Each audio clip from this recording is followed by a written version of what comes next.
Well, it's not every day that you're watching a funeral and out of nowhere someone manages to create a spectacle that's completely unrelated to the person who just died. But last weekend, for the first time in a while, we had a real contender for the title of tackiest moment at a funeral. And this time it was in the world of entertainment instead of politics. At the memorial service of her grandfather, the 15-year-old daughter of Jennifer Garner and Ben Affleck, for some reason decided to mark the occasion by publicly coming out as transgender. Instead of using the name Serafina Rose, this girl made it clear that she will henceforth use the more ambiguous name of Finn, and apparently she'll now be using they-them pronouns as well. So here's the first time that Finn Affleck announced her new identity, complete with a shaved head. Watch. Hello, my name is Finn Affleck. I'm reading verse 8.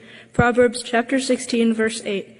Better is a little with righteousness than large income with injustice. Proverb about importance of righteousness is, maybe a little out of place here. Appearing at the funeral of your grandfather and generating a bunch of tabloid articles about your alleged gender identity can be described as a lot of things, but probably not righteous being one of them. Now, of course, the point here isn't to be critical of this girl or what she said at the funeral. She's only 15. She doesn't know what she's doing. This is where parents are supposed to step in and say, it's not really the time for this. You don't need to debut your new name at the grandfather's funeral. Why did you say that name? And she is herself obviously another victim of the gender ideology cult, and so deserves a lot of sympathy for that reason, and certainly has it for me. The real story here is that Ben Affleck, by some great scientific coincidence, now somehow has a non-binary kid in addition to a non-binary stepkid. The Daily Mail reports that Ben Affleck's current wife, Jennifer Lopez, also has a 16-year-old daughter named M, who uses gender-neutral pronouns and has become close with Finn as a step-sibling. So we have two gender non-conforming kids in the same family. What are the odds of that? As it happens, there's not a lot of data on this, but according to UCLA, something like 1.4% of youth between the ages of 13 and 17 now identify as transgender or non-binary. That's approximately a zillion percent increase from a decade ago, mathematically, when nobody was transgender or non-binary, especially in that age group. Also, according to UCLA, something like 1/3 of transgender identifying people are non-binary. So putting two and two together and fudging the numbers a bit, the odds of having a child who identifies as non-binary is probably something like 0.5%. Again, these numbers are almost certainly wrong because just like everything else in the gender space, there are no standards. But for the sake of argument, we'll pretend the numbers are real for a second. And if the odds of having one non-binary teenager are 0.5%, then the odds of independently having two non-binary teenagers are very, very low. I mean, it's something like 0.002% or 1 in 40,000. If we're assuming that transgenderism is a naturally occurring